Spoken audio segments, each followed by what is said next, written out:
We got to the next checkpoint. We thought, oh, geez, we did it. Maybe we can get to the next checkpoint.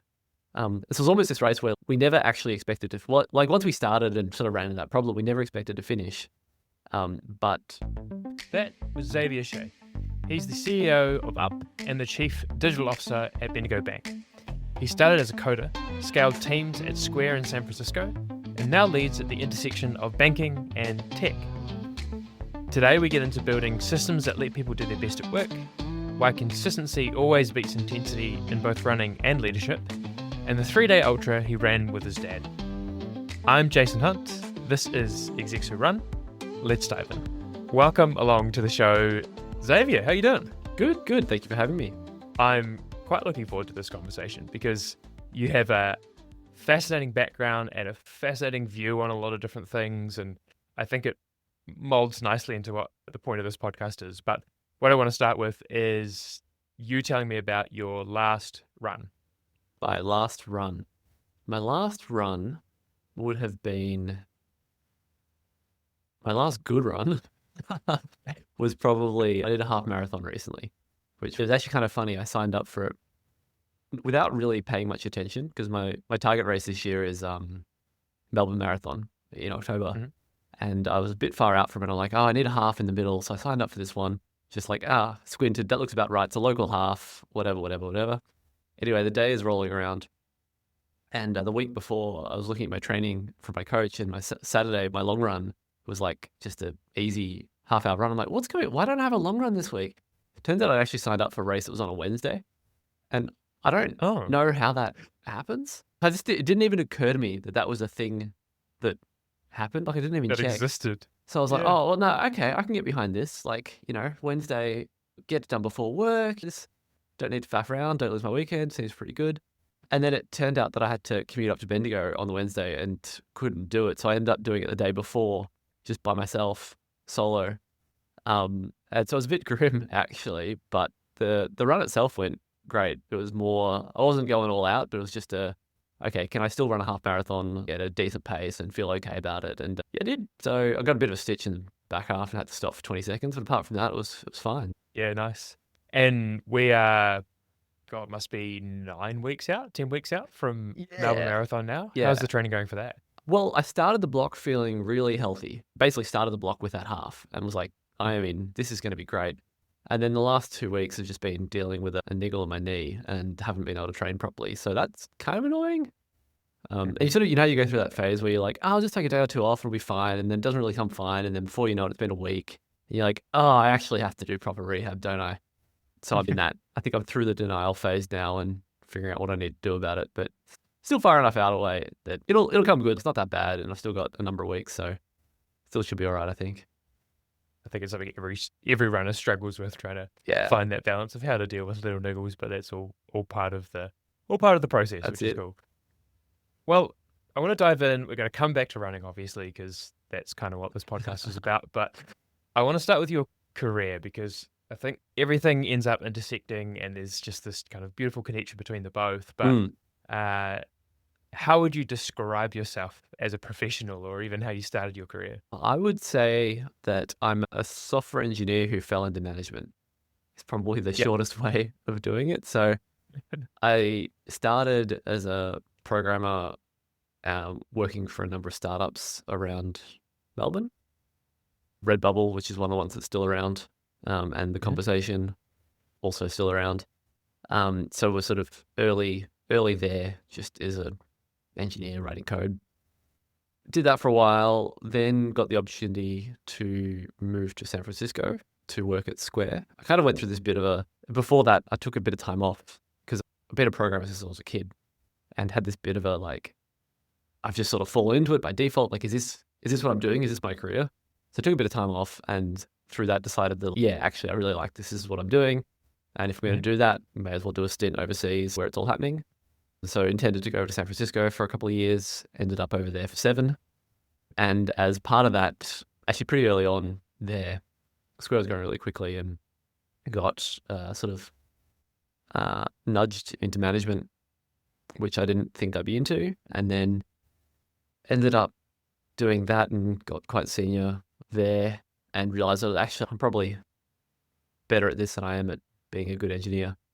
Yeah, so that's sort of how I ended up in more senior roles.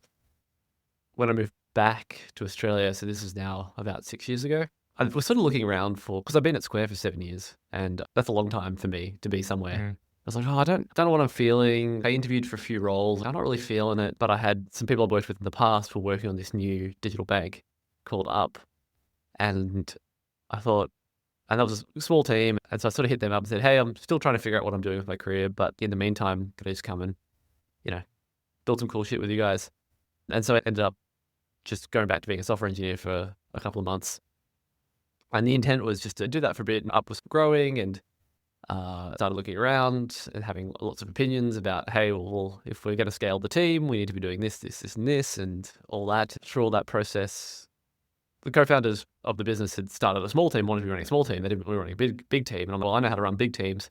And so one thing led to another. We got acquired by Bendigo Bank, our parent bank. And at that time, the co-founders exited and I stepped into the CEO role of the business. So now back into leadership roles. And then did that for a number of years, and I'm still doing that. So that's still my role today. But I've also taken on Chief Digital Officer for Bendigo Bank. So for the wider bank as well, which is a relatively new challenge with a different set of challenges, which has been really fun. You're a busy man then. Couple of exec jobs, and we'll come to that. I want to touch on the point that you made right at the very start when I asked like how you describe yourself, and you said a coder who fell into management. Yeah. In all the kind of research that I've done on you coming into this thread that kind of came through, and something that I really wanted to talk about was the leadership side of thing, because you can tell that you have this, I guess, stereotypical engineer or coding mentality to yourself, because like you have so much content out there about everything that you're fascinated and interested in, and you're doing it from what I can see just because you're interested in, and it's cool to put out there. Your running's all in this blog where it's all coded so everyone can see it. It's awesome. It's so cool. And that feels very typical of someone who just loves getting in and doing something, right? So you can see the coding side of thing, but the leadership side of thing was fascinating to kind of see and try and pinpoint like why that was something that you did. So can you talk to me a little bit about that inflection whilst at Square, right? Yeah. You talk about it was obviously growing a lot at the time, a massive business now, and lots of things going on, but give us a bit of a sense of where the business was at the time and why that leadership kind of pull ended up happening for you. You said yourself, you saw yourself being better at that than being a coder.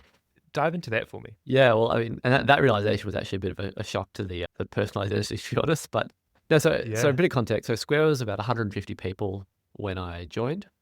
So I think the engineering team would have been maybe 50, thereabouts, maybe a bit bigger. And we were growing so fast. The business was just going bananas. We were hiring pretty much anybody who passed our hiring bar. We were hiring. It was crazy. And I think what I kept doing was getting mad at. So there's writing code, right? But there's all the systems around it. That how do we know what we're building? Nobody's doing that. Well, that needs to happen, so I'm going to do that. And just finding that, all the work that has to happen before you can actually do the work or to facilitate the work happening is work that I just ended up doing because it's part of the wider system in my head. So when my first manager who was like, hey, Xav, you're basically managing this team already. Let's do that properly. That's literally how it started, because my manager was overloaded, and so I was picking up a lot of the stuff. And I was actually very skeptical at the time, but I said, well, you are right. In practice, I am doing a lot of this, helping with the backlog grooming, working with the PM, helping break stuff up to split among the team and all that engineering manager stuff. And then, I don't know, I think I'm really fascinated by how groups of people, particularly large groups of people, can get anything done. And this is actually what's fascinating to me, to draw the thread all the way through to where I am now. So, I mean, Square grew to about 3,500 people by the time I left. So to give you a sense of the scale, right? And over that time, right? We launched in 4 different countries. We IPO'd, plus some other fundraisers, and launched Square Cash, so alongside Register and Square Capital, and just all these other. It's actually kind of nuts how much stuff happened in that period of time. And your final role there is the director of payments. Yes. How big was the team at that point? Yeah, so for my team, it was about 60. So I had... Crazy, right? Yeah. Bigger than the entire engineering team when you first started. Yeah, exactly. And so that was a number of engineering analytics teams there. And so that was running all the core infrastructure of Square. So the payment acceptance, settlement. And that was quite interesting because that was the first team that every other team that I'd ended up leading, I'd almost started or was there at the start. Whereas this one, I was actually coming into a pre-existing team, which was interesting. But then you also need to keep relearning new skills, right? Leading a team of managers is different from leading an engineering team yourself. So to just start thinking a lot more about, okay, well, I need a theory of management, right? If you're running a team, you can just run a team. But if you're trying to teach others how to run a team, you need to actually be able to explain what you're doing and have opinions about it. But to come back to your original question about, for me, I just continually find it fascinating that we can organize large groups of people to get things done. You know what I mean? And I also think that a lot of it is the type of leader I am. There are some leaders who they're visionary, they've got this really singular vision of the future, and they're really motivational for that. That's not really me. I'm much more about, hey, we've got this thing, it's already pretty good, but we're just doing some dumb shit. So if we could stop doing that, this is actually going to go really well. Because that's what I see in a lot of groups of people. There's just a lot of stuff where everybody looks around, they're like, why are we doing this? And you're like, good question. Let's figure out how to stop doing it. It turns out that takes effort and energy and time. So that leads to a style for me, which is a lot around clearing out the blockers and trying to tamp down dysfunction and try and free up time and space and energy for people who can do the work or to have the vision or to really drive it. It's like, I feel like I'm very much playing a support role. Like I've worked alongside and for some really visionary founders and leaders. And I get a kick out of saying, look, behind whatever you're doing, but you need a system to support that. I'll do the system for you. That's kind of where I've ended up. Yeah. Yeah, I think that's a really, really fascinating point because I've seen so many businesses do that where they've got great things happening in their organization and they've got great people who could do great things, but there's just all this crap in the way of them doing that. And then you've got leaders that are kind of removed from that, going, oh, this is the next big thing we're going to do. And you're like, you've got a brilliant thing happening. Just make it easier to do or just get the stuff out there that already exists. Yeah, it's like, let's pick the money up off the ground. That's very much my approach. So people often, like I get asked a lot, oh, are you going to go found something? Are you going to, and I'm like, I don't see myself, I'm not a founder. I'm not an entrepreneur. That's not me. Even though I've worked at quite small companies, it's always been, no, I'm supporting the founder entrepreneur or even at bigger companies, You're the systems, you're the CTO that every single kind of sales or product focused founder wants. Right? Yeah. They're like, oh, I want Xavier because I know that he's going to put everything into place that I have no idea how to do, but I can see where it needs to go. Yeah. Maybe we'll cut that out of the podcast so that you don't have a bunch of new founders not on the calling up market. being like, hey, we need a CTO. Yeah. Awesome. Well, maybe we talk about your current role a little bit because it sounds fascinating. Firstly, the story of Up will be interesting to hear, but doing 2 executive roles at once is probably not for the faint of heart. Yeah, it's one of those ones that it looks a lot worse on paper than it is. In practice, if I think about part of my role, this is about 3 years ago, when we got acquired, the company was called Ferocious. Ferocious got acquired, and we didn't just do Up. We also did some other bits and pieces for the bank. So we were also doing Bendigo's mobile banking as well. So that's part of the whole story as well. So I've always been managing more than just Up.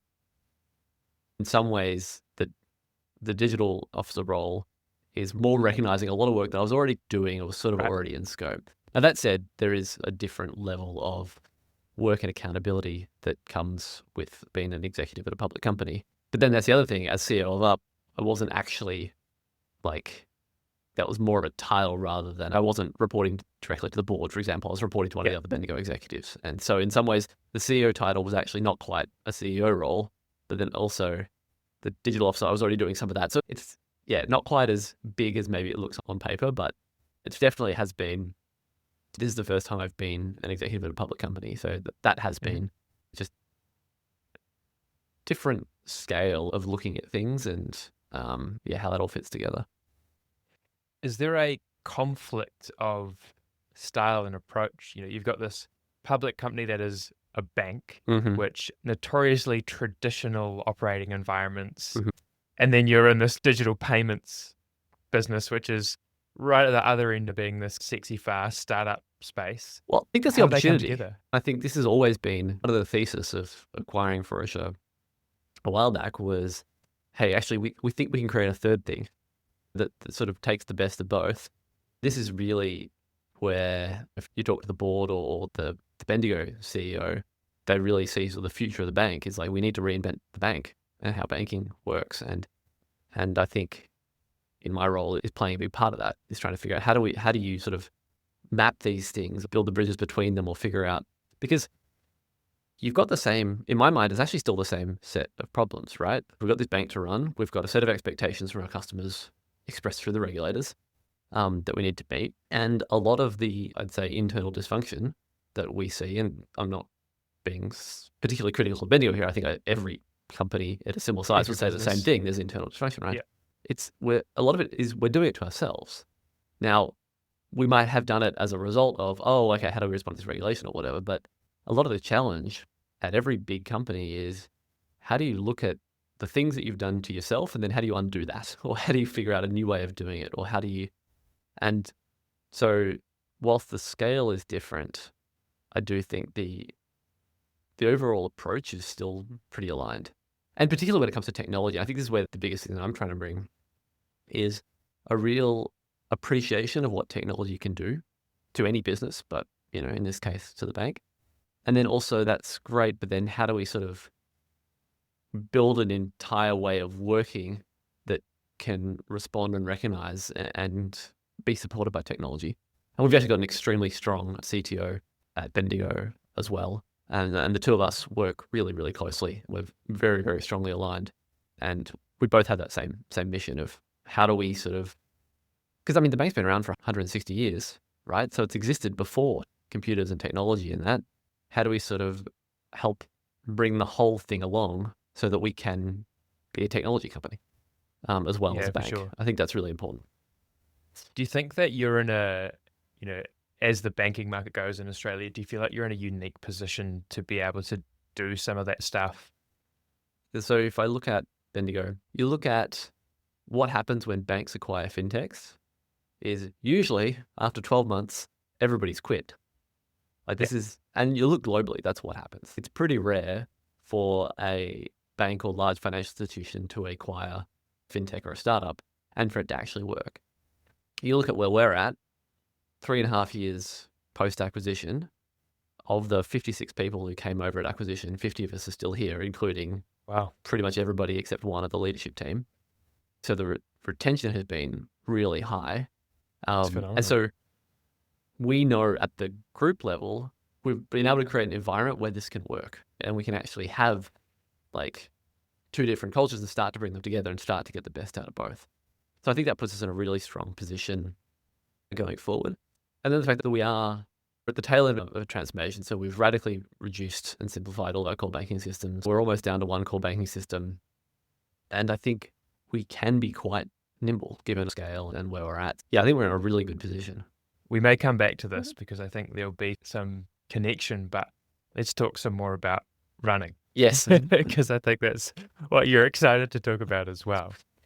The question that I find the most interesting, I don't know if my listeners are on the same page, but I'm really curious about that kind of first running moment.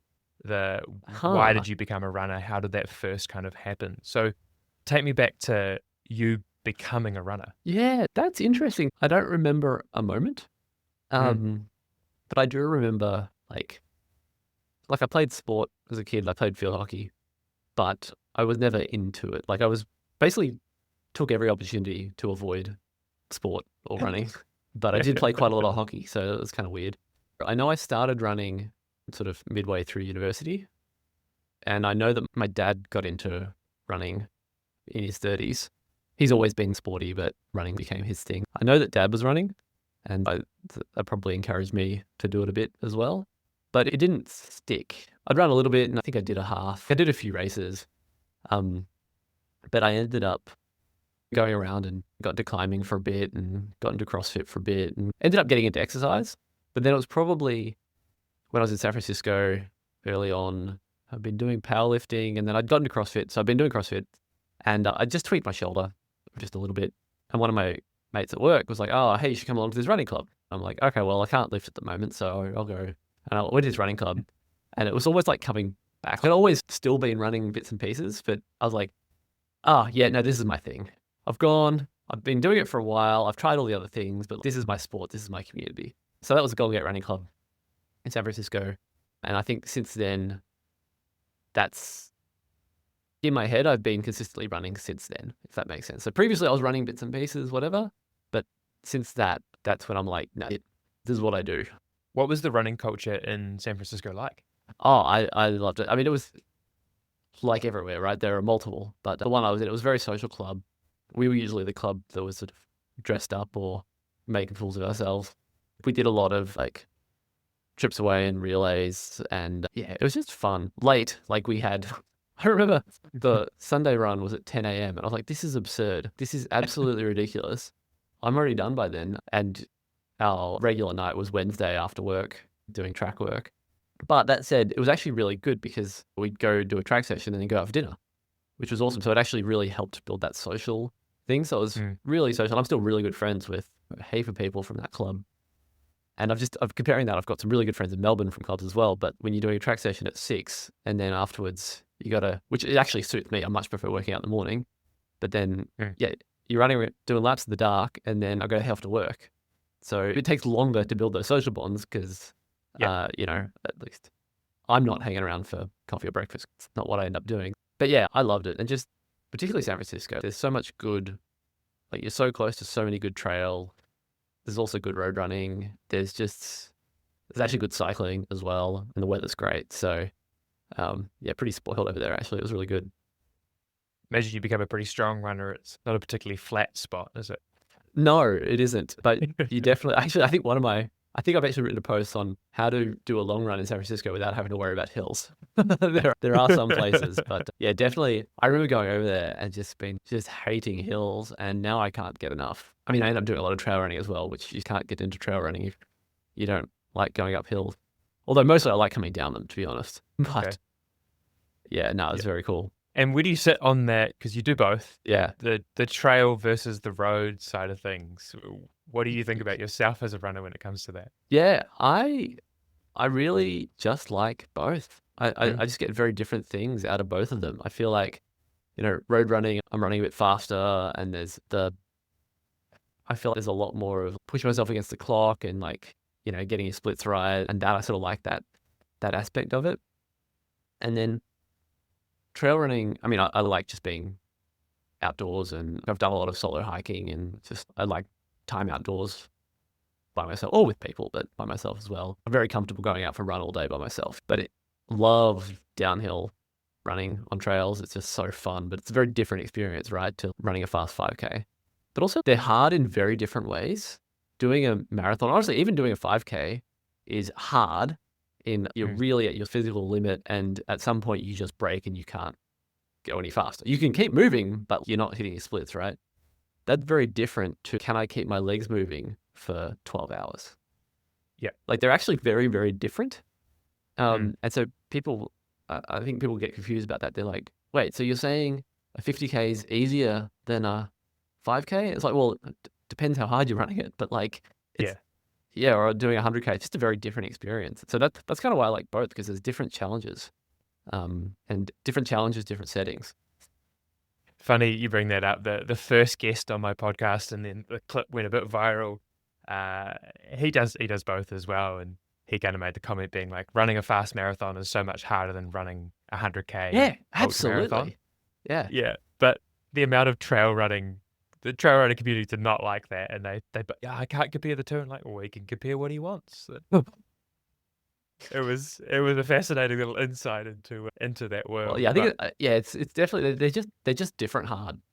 They're just I guess in some ways you can't compare them, but I think just the origin they're different and they're both fun in different ways. What's the highlight race that sticks out in your head? Oh, there's Hard so many. question, I There's know. so many. Oh, no, I do have one actually. It would have been, so it's called the Great Southern Stage Race. I think they only ran it once. It was down around Albany in WA, so it's southern WA.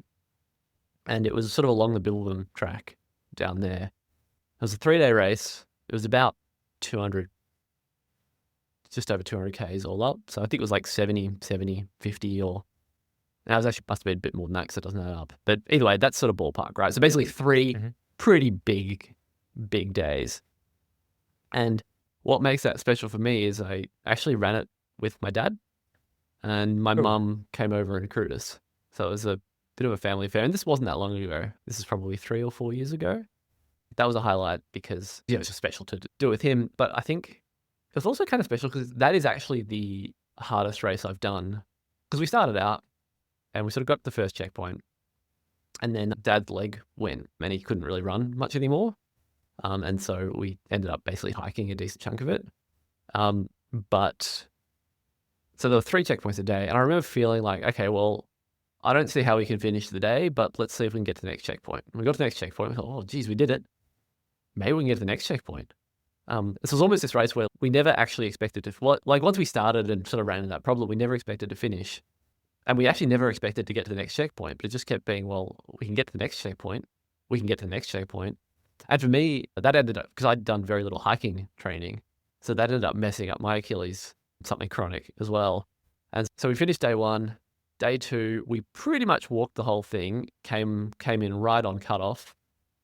And then I remember waking up day 3 and I couldn't actually walk. I could kind of shuffle jog. So at that point, because Dad and I had been sticking together, and so it was actually kind of a mess because I think either I could go up but not down, and he could go down but not up, or the vice versa or something. So it was just a slog. But the final day, we decided to split up because I couldn't walk, but I could jog, and he blah, blah, blah. So we ended up splitting up. And yeah, actually ended up shuffling for the first thing, and then actually kind of warmed up, got into it, and actually ran a decent day and finished the race. And and actually, so true story, and unfortunately he had to pull out halfway through. There was this big sandy decline that messed him up. But like the fact, like he probably should have dropped on day 1, right? And he's stuck out to day 3. It was just incredible. Like he's I'm not going to say how old he is. He's not that old, but he's old enough that yeah. He probably shouldn't have been doing that, but that's pretty inspirational, I think. So actually, true story, and this is not why it's the most memorable race I've run, but it's kind of funny. Only race that I have ever won, because I won my age group. Huh. I Amazing. was the only person in my age group. So sometimes you just got to show up. Sometimes you just need to be dumb enough to do I think only 5 people finished the solo, because it was actually primarily pitched as a relay race. So most people were doing it as a relay. Right. But I think there were like 8 solo runners, and 5 of us finished, and I was the only one under 40 in the men. So yeah, anyway. That is amazing. Yeah, it was pretty good. So we actually went back. So they didn't do it the year after. I think it was COVID or something. Then they rebooted the race as Run Billabong, and that's so now they still do it over 3 days, but it's a bit more reasonable. They do a long course and a short course. The long course is like 30K a day or something. And so we actually went back to do it again, and partly because my mum was going to run it because she was crewing. right. So she was like, oh, I'm going to go back and do this thing. So she signed up, and then so my dad was like, well, I got to go with her. And then I was like, well, that sounds like I'm going to go too. And then my sister and her family came along too. So we actually had even more of the family. Full family affair. Yeah. So we actually got to go back to this, effectively the same race.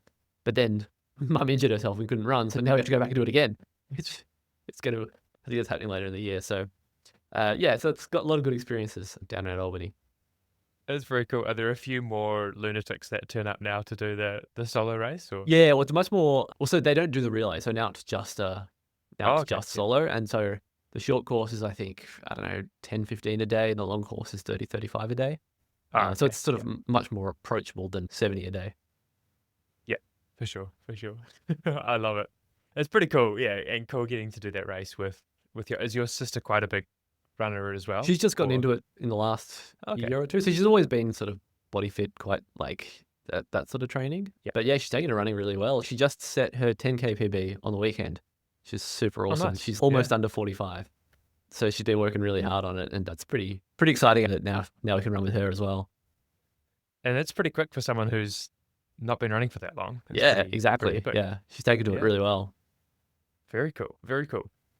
What I want to talk about is, given your this very systems focused guys that you put all this stuff in place, one of the things that I kind of thought about when I was first starting this podcast was the stuff that is also quite interesting and I think helps people understand how they can do running or fit it into their life or whatnot is exactly that. Like, how does it fit into your life? Mm. What are the things you do to make sure that it fits in with the structure and the routine, and particularly when, busy executives, time poor, what does your week look like, and how do you kind of fit running in, and how do you make it all work?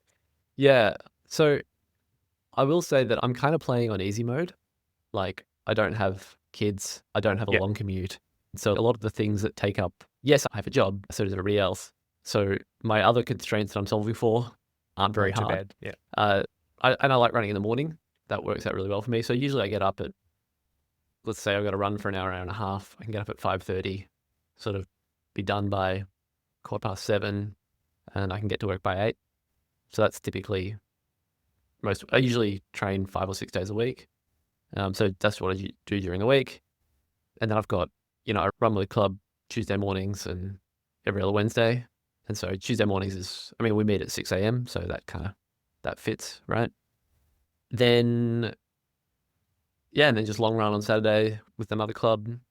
And so, get out home by 10:30.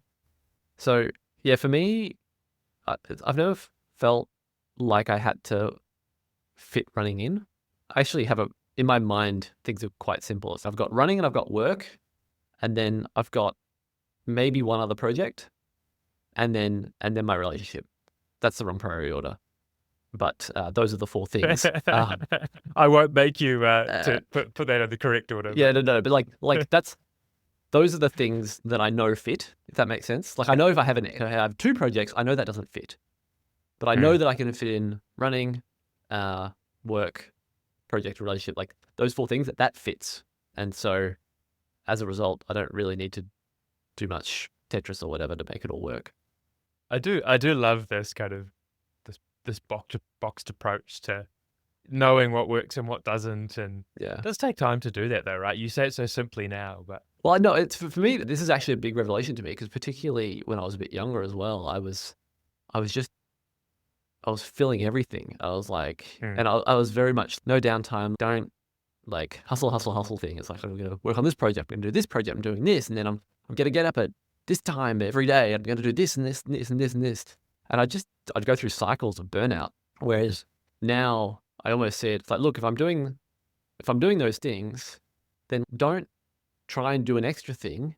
Just watch some TV, or I don't know, play a game, or don't strive to be productive, because I know that if I do the above and beyond what I'm already doing, I know it's just going to crash. And so I think that's what led me to, because I'm really big about consistency over time, right? And if you look at my early career, it was a lot of, I'll go hard on a job for 2 years and then I'm doing something else, and I'm doing something else, doing something else. It's similar to sport and whatever. Whereas now, if you look at it, it's like I've been running consistently for 10 years now, probably more actually. And I had, I was at Square for 7 years. I'm coming up on the same at Bendigo and Up. And so I think that's done much better for my career than going hard and burning out at a job.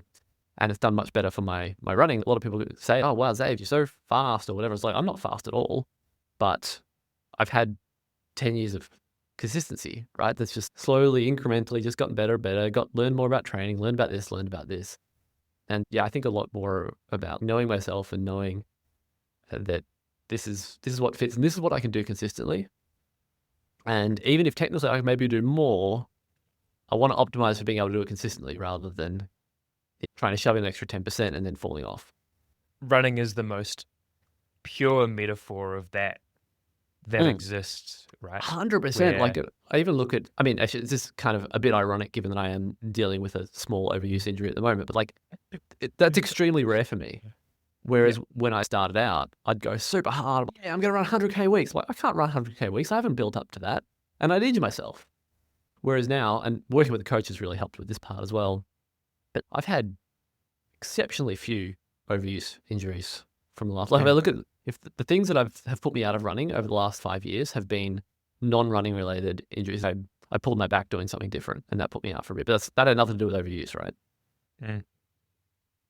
Yeah, I think just that consistency is so important in everything, but Yeah. running, because of just because of the way our body works in terms of having to manage the muscles, the bones, and the tendons, Yeah. and they take different times and all this There's kind no of stuff, and shortcuts, it all right? builds on itself. There are no shortcuts. Yeah. You can't become an epic marathon runner in Yeah. a year. It's not going to happen. Maybe, but you probably break yourself. That's Whereas it. if over time you'll become an epic marathon runner if you just keep running, Yeah. right? It's simple. That's it. There's an interesting mental thing to it. Also, like physically, that's 100% true. I was talking to this guy the other day who started running recently, and he was talking about his first half marathon, right? And he said he really struggled in the back half because he got bored. And he's like, oh, go put music on or whatever. I'm like, oh, that's not a thing that I've had to deal with. But there is this mental sort of, I don't know if it's mental toughness, but it's just mental, like getting in the groove. And it's fun. I'm noticing it now because you go from, you're in a training block where your minimum buy-in is an hour easy, right? And you're like, that's super, I'll just get out. And even now, it's only been 2 weeks. I get out, I do half an hour, and I'm just like, geez, that felt long. You're like, Yeah. it's only been 2. And I know that given a week of consistency, that'll come back. But there's just like how quickly the brain changes or gets out of the habits. I find that fascinating as well. I think it is that, and someone was asking me about this the other day, actually, going, what is it about running that, not so much that you enjoy, but why you're doing, or why is it easy for you to do, or this kind of stuff. And what I came to was, because I've been doing it, it's similar to you, I've been running for about 10 years now, and I think I got to the point of saying, to be honest, me going out for a run is the same as anyone else going out for a walk. There's very little, there's no friction for anyone going, all right, I'm just going to go for a walk. Go walk around the block, I'm going to walk to the shop, I'm going to do any of that, right? There's no friction for them to go and do that. And I feel I'm at that same point for running, where, really because I'm relatively fit and all this kind of stuff, so it's easy enough for me to go running and be controlled and all that kind of stuff. So the friction for me to go out and do that doesn't really exist. So I can, all right, I'll go out running. That's a really good point. And I think that also comes up, and that's why it can also be such a social thing for me as well. I think about, I was actually talking to somebody about, we were sort of joking about how we don't go out anymore because we want to be in bed by 8 so we can get up early to go running or whatever. Yeah. How actually we get to see and hang out with our mates before work most days. That's pretty cool. Yeah, it is very cool. And to your point around that friction thing, like it is legitimately like we're just going for an easy run and having a chat. And it is literally like going for a walk and having a chat. And I actually think that's really a special thing, that it's not a like, oh, if I'm running, it's hard. It's actually, maybe that's actually a bit that surprises maybe non-runners, is how little of my actual, if I spend 9 hours running a week, maybe an hour of it is hard, or like an hour and a half is hard. The rest is just, I think there's this perception thing as well with that, right? Most people who consider themselves runners and do a fair bit of running understand that balance, right? Not every run you do is hard and all that kind of stuff, but for someone just starting out, every run for them feels hard, right? The relative nature of it is very different, and going running is just difficult. They're like, how do you do this every day? I'm like, well, it doesn't feel like that for me every day, right? Yeah, like, you get there. You get there. Yeah. I think the biggest thing I encourage newer runners to do is walk. You're actually training too hard. You need to do a lot more, do some running, but do a lot of walking. And then you'll hopefully get a better appreciation for, oh, this is what it can feel like. What does running mean to you now? I think once you build something into your life like that over a long period of time, it definitely starts to hold a place. What is that place for you? I'm not sure I know how to answer that. Like, for me, it's one of those things that I think needs to be there. It's just from a physical health perspective and a mental health perspective. Like, for me, it's important that I have something, like some physical activity that I'm doing that, let me restart that sentence. I think, like, I think it's really important to be active, just for long-term health, both for physical and brain or whatever. But also, I'm kind of lazy, and having a thing that doesn't feel like effort to do, it almost feels like more effort not to do it. That's something that I've cultivated over time, obviously. But like, that's what I like about running, is it almost feels like cheating. If you want to do anything else, you need to go to the gym, or you need to have special equipment, or you need to where I could just put my shoes on and go from my front door. It's about as low barrier to do some activity as possible. So I really appreciate that aspect of it. And then it's my main social thing as well. Like I don't know specifically what it is, but I tend, like, runners are my people. And it took a while to figure that out. And I don't really know how to quite define that, but that's kind of it. So I just love the density of people I end up becoming friends with who are also runners is quite high. So yeah. We're a pretty strange bunch, aren't we? Yeah, that's it, right? I think we're quite a strange bunch, but I think we're also a relatively grounded and down to earth bunch. I like to think so. I think that's what it is. Well, that's what I find anyway, right? Running, man, there's so many metaphors you can use in running, but it is that ultimate leveler as well. Yeah. And it's been a fascinating thing for this podcast as well, actually. I found it's been a very disarming topic because the people I have on this podcast, if I had a pure leadership podcast and I'm reaching out to these people, I'd imagine 90% of them have been no thanks. Yeah. Right? But most people are, oh yeah, I'll come on and talk about running. Yeah. I probably would have said no, to be honest. Like, oh, nah, that's not interesting, but running. Yeah, sure. Let's go. It doesn't matter how much we talk about running, right? I could bring someone on and we speak nothing to do with it. Yeah. 90% of the time about leadership and business and all that stuff, and we dabble on running for a little bit. It doesn't matter. Yeah. There's this, I don't know if they go, oh yeah, running, therefore there's not this ulterior motive, or just the disarming nature of it has been really insightful for me to see. Yeah, well, consider myself disarmed. It worked. Yeah. Gotcha. Yeah. No, it's fascinating. Running has obviously boomed over the last few years. Probably COVID was when it started. But have you seen that filter into the workplace? And there's probably this bigger cultural trend that we've seen in businesses where bringing more of yourself to work is becoming more and more appropriate, right? Rather than the corporate you and then the outside of work you. Have you seen running come into that? I don't think I've seen specifically running, but I have seen this workplace here. We've got a gym and it gets a lot of use for different things. There are people doing weights, but there are people doing boxing. There are people doing yoga. There's all sorts of stuff happening. And then we've got a social running crew that heads out every week as well. So there's certainly a lot of physical activity around the place. And I actually made sure to choose my room today so it's away from the gym in case anybody was making noise. So in terms of running participation, at work, I haven't seen that really go up. But in terms of people who are willing to consider it or think it's normal, or like, oh yeah, you're going, like, we're doing yoga, but you're going for a run, but we're all doing something. I've definitely seen that creep up. But that's something I actively encourage as well. I think that's something that we've probably been a little slow on the uptake on, in terms of if people aren't active physically, it affects them mentally. And I know that's a general statement, but I think probably pretty non-controversial. But then you think about, okay, if you've got a workplace, or a workplace that's primarily knowledge work in particular, where you're asking people to think for 8 hours a day, like, that's just not how brains and people work for the most part. And so I think almost bringing in that, not expectation, I'm not forcing people to the gym, but providing that opportunity for people who, like, hey, if I can do this and then I could go to a workout at lunchtime and I can come back and I can feel more refreshed. I think there's actually from a business perspective, real value there.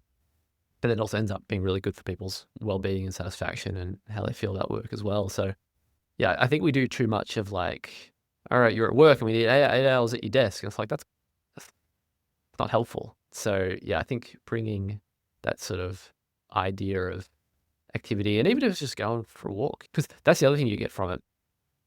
So I think a lot, when I think about cultures, people tend to be pretty good at their team lunches, right? And then people tend to be pretty good at the company level, like, okay, we've got a company day or the Christmas party or whatever it happens to be. But I actually think a lot about, depends on the size of the company, of course, but how do you get sort of cross-functional social bonds? Because you're not going to get those otherwise. And those are the ones that it's kind of hard, because you don't know up front which ones are going to be useful. But if it turns out that, the engineer knows somebody in legal who knows somebody in support, so when something comes up, they're like, oh, I can just ask James about that. And I think physical activity is one of the ways that you can help facilitate that in the workplace. There are others as well, like various social clubs, or we've got a watercolor club Tuesday lunchtime and stuff like that. But I think, physical activity can really facilitate that kind of social bonding outside of your typical team. And I think that helps create a really strong culture. So we need to have all workplaces putting gyms in 100%. to help create a setting 100%. for that. Every workplace Yeah. should have a gym. I'll stand by that. Yeah. No, I actually saw an article on it recently. There's a post about another company who are putting it in Yeah, right. and really talking about that, going, all businesses should probably be doing this because of pretty much exactly those two things, right? Yeah. The actual physical activity and the fact that more people are wanting to be healthier and fitter and all this kind of stuff. And that seems to be a trend in the world that we're seeing, which is great. But also, it's another place for people to connect in a different way. And form relationships that they wouldn't have otherwise. Yeah, and I think it makes it, to your point, it ends up, like you end up becoming like the people that you hang around, right? And so I have people here who they're working out and they're getting a lot out of it. They would never be doing it otherwise. And they've told me that. They say, actually, this is really incredible because there's actually just this latent, like people are asking me, like, oh, hey, you're going to come to the gym today? And I'm like, well, I wasn't going to, but like, it's just there. I will now. I will now. Like, I would never have gone for a run, but like you asked me, and so I did. And actually, so at the margins, you actually end up making it just lowering the barrier for people to sort of get involved. It's very cool. I want to come back to your build up to Melbourne. Do you have a goal in mind? Like, what is the plan for Melbourne this year? So I've only just got back into road running last year. So I sort of was doing a heap of trail and longer trail stuff. And I'd never really had a good crack at a marathon. So I did Gold Coast last year was the first actual one that I'd had a go at. And so the goal for that was to not blow up. So go out, run a sensible race. And so I sort of went out with a 3:10 pace group and came in just ahead of that, and goal achieved. I was like, that was nice. That went really well. And so for Melbourne, the goal is to hopefully maybe push it a little harder. So if I blow up, that's okay, because at least, we're sort of learning. I think that probably, in my head, I expect my training to probably land me around a 305. That's 3 to 305 range, which of course, once you're in that range, everybody starts egging you on to go under 3. It's 3, right? Yeah. But a thing I've actually gotten much better at, is I think actually knowing when and where I can push myself independent of pace. I used to say, well, we're running 4:15, let's go. And then you do that for half the race and you blow up.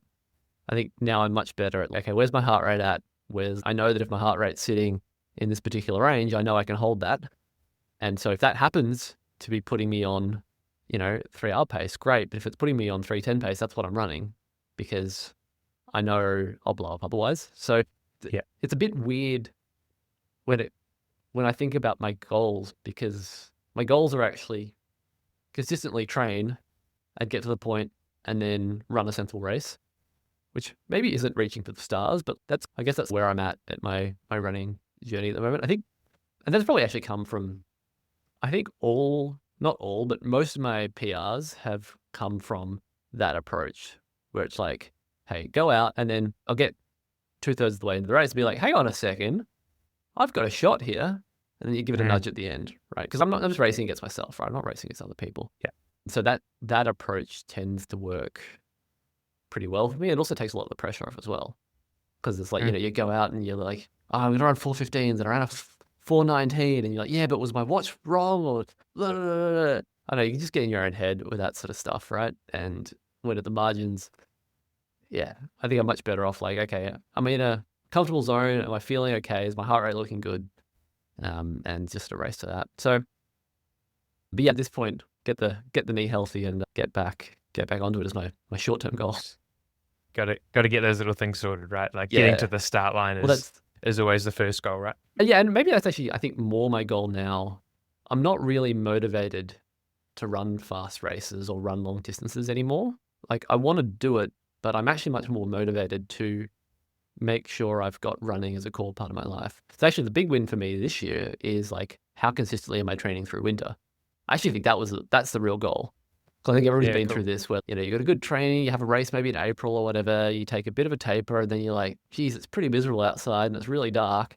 You find a good excuse, and then before you know it, it's August and you haven't run. That's certainly happened to me a couple of times. And so for me, it was, yes, actually, I think that was my goal. Consistently train through winter, and that's happened. So good job, me. I mean, we're not through yet. It was pretty freezing this morning, but we'll get there. All right. Coming to the close of the show, I always ask the same thing. What I would like is your top piece of advice for life, your top piece of advice for leadership, and your top piece of advice for running. Top piece of advice for life.